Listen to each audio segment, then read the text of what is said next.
Hello everyone, welcome back to another video on Starting 11.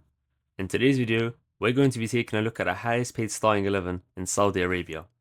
You may have seen from my other video, which was the highest paid starting 11 in Europe, I mentioned I have a separate video specifically for Saudi League.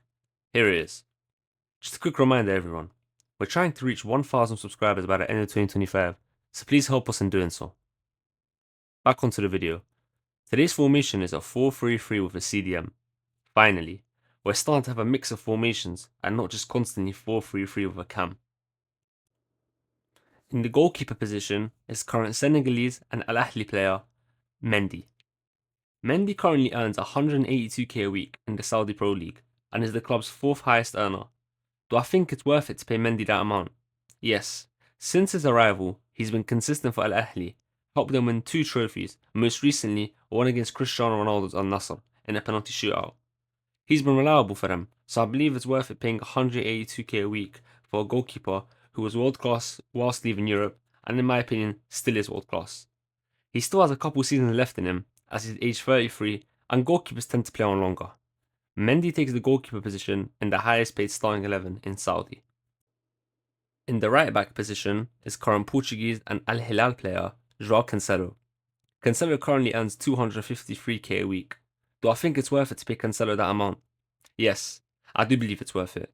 He's world class, a complete fullback who has proven himself at the highest level, from his time at Manchester City, where he played a key role in multiple Premier League titles and other trophies, to his current spot at Al Hilal, where we saw in the Club World Cup how insane of a passer he still is, so in my opinion, he still is world class.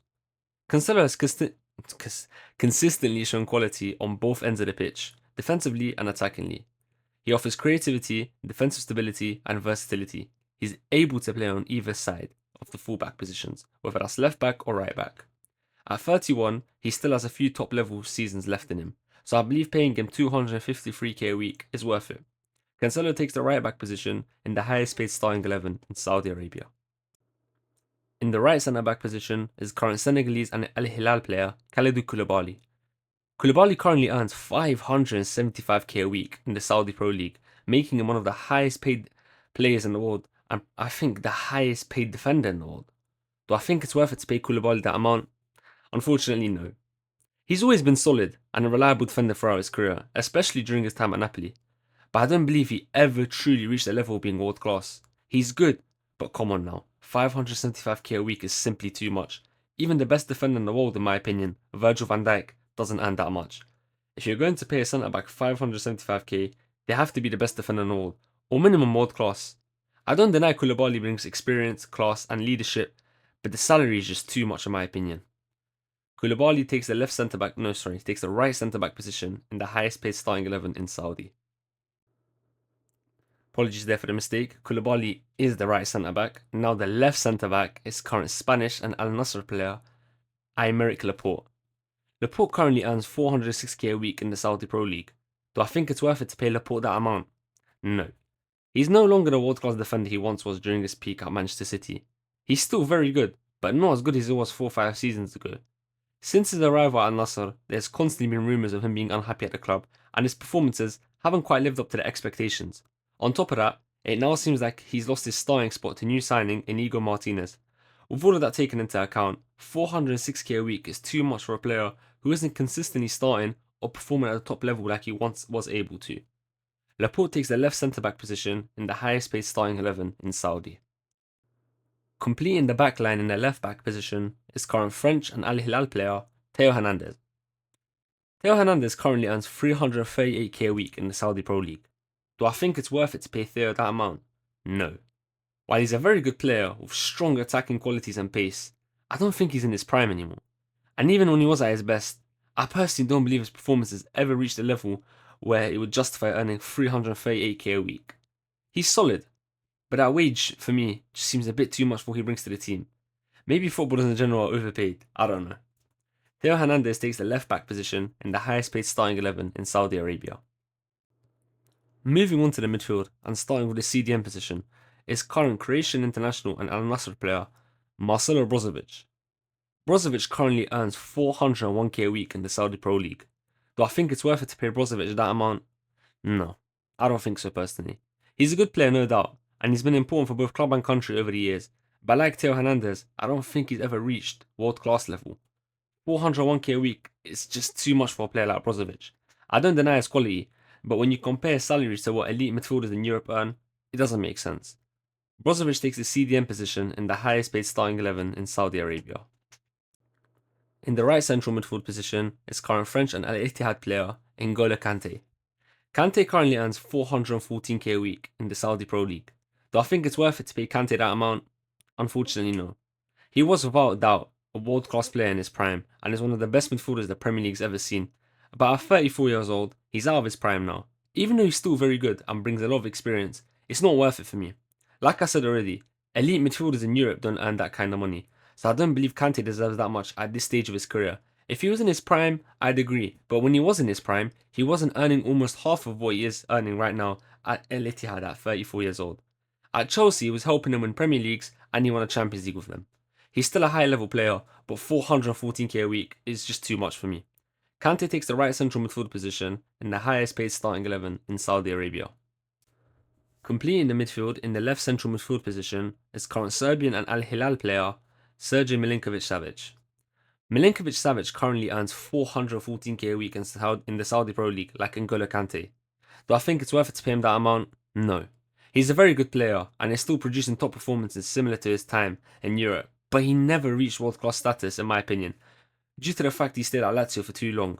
For me, 440k a week is not worth it, despite him being a very good footballer. Milinkovic-Savic takes the right central midfield position. No, sorry. He takes the left. Apologies. Milinkovic-Savic takes the left central midfield position in the highest paid starting 11 in Saudi. Moving on to the attack, and starting with our right wing position is current Algerian and Al Ahly player Riyad Mahrez. Mahrez currently earns 865k a week in the Saudi Pro League. Do I think it's worth it to pay Mahrez that amount? No. As much as I love him and know how world class of a footballer he is and was at Manchester City, I don't think it's worth it.